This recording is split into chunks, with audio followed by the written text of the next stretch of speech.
Once again, I've had to grant an urgent question on a matter which was briefed extensively to the media in recent days.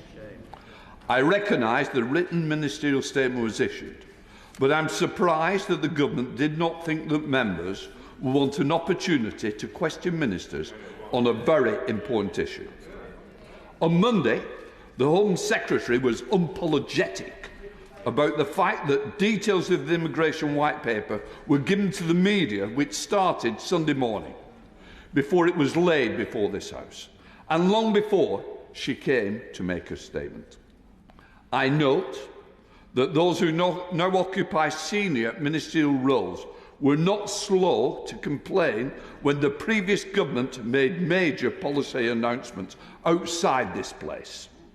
I will continue to uphold and defend the rights of this House, the rights of backbenchers to be here and hear it first. Most important announcements of the government policy and the right of honourable members to question ministers on those announcements in person. That was my position under the previous government, and it has not changed under this government. It is clear to me that the general principle set out in paragraph 9.1 of the Ministerial Code is being disregarded more often than it is observed. I will be writing to the Chair of the Public Administration and Constitutional Affairs Committee to invite that committee to consider the issues in more detail. Because if the government's not going to take the ministerial policies seriously, who will? So I've got to say, I don't like doing this. I believe I am here to represent all backbenchers. And backbenchers have the right to question ministers first. I'm not interested in Sky News or the BBC or political programmes. I'm here to defend all of you. I will continue to defend you. Please do not take MPs for granted. It is not acceptable. I know it's not the minister's fault, but the message has got to go back loud and clear. And when you're in the wrong, try apologising to the members that we represent. Minister. Oh, sorry. Robert Jeremy. Urgent question. Speaker. He might have wanted Nobody, come on.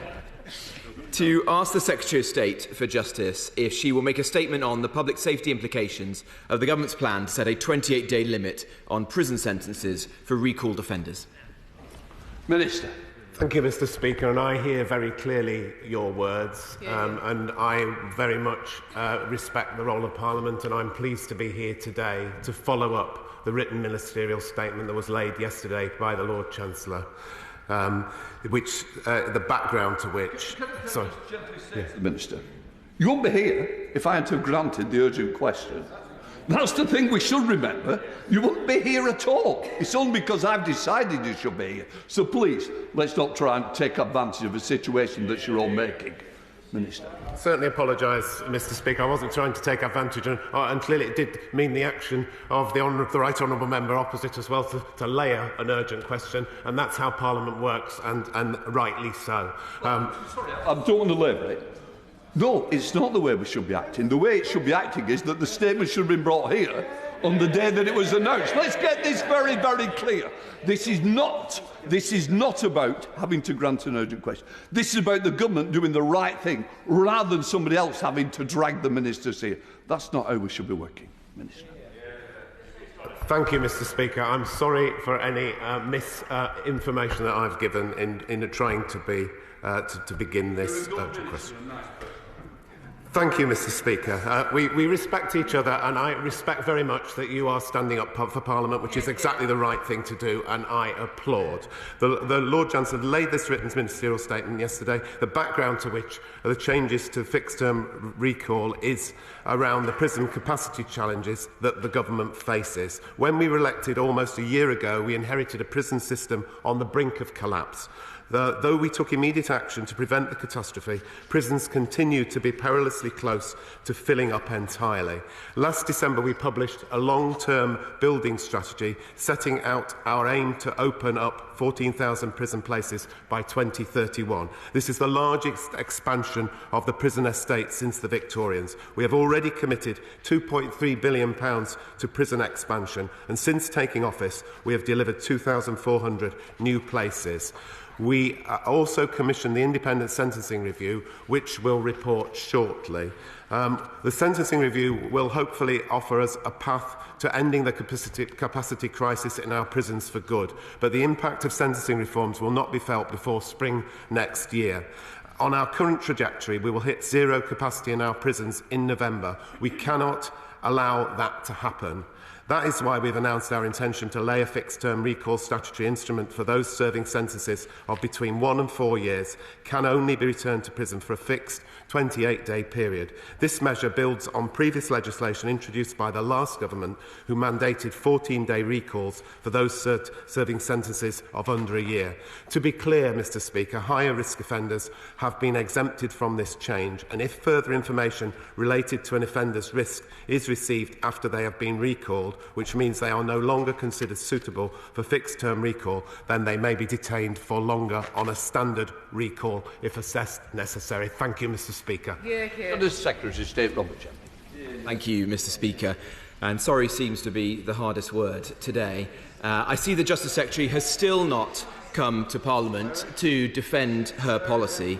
Yesterday, she deliberately avoided scrutiny in this House because she knows this decision is wildly unpopular and it risks the safety of the public. Mr Speaker, to govern is to choose. There are 10,500 foreign criminals in our jails. 17,000 people are in prison awaiting trial. Combined, these two groups make up roughly a third of the prison population. The sensible step forward would obviously be to introduce emergency measures to expedite deportations and get the courts sitting around the clock. If the Justice Secretary chose to do that, we would support her. But so far, she hasn't. She's refused to take the judiciary up on their offer of extra sitting court days. It's not uncommon for as many as half the courts at the Old Bailey to sit empty on any given day. Instead, she's decided to let out early criminals who reoffend or breach their licence. There is now no punishment or deterrent for criminals who immediately reoffend or cheat the system. The Justice Secretary says these people will be, and I quote, in prison outside of prison.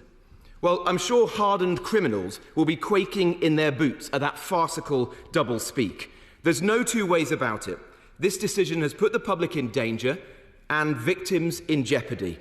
The Domestic Abuse Commissioner, Nicole Jacobs, has said she cannot stress the lack of consideration for victims' safety and how many lives are being put in danger. Is the Justice Secretary or her minister really telling victims of domestic abuse that their abusers will be back on the streets in just 28 days if they've breached their licence, and that nobody will even check with the parole board? Can the minister explain to the House who is exempted from this scheme? Because right now, confusion reigns.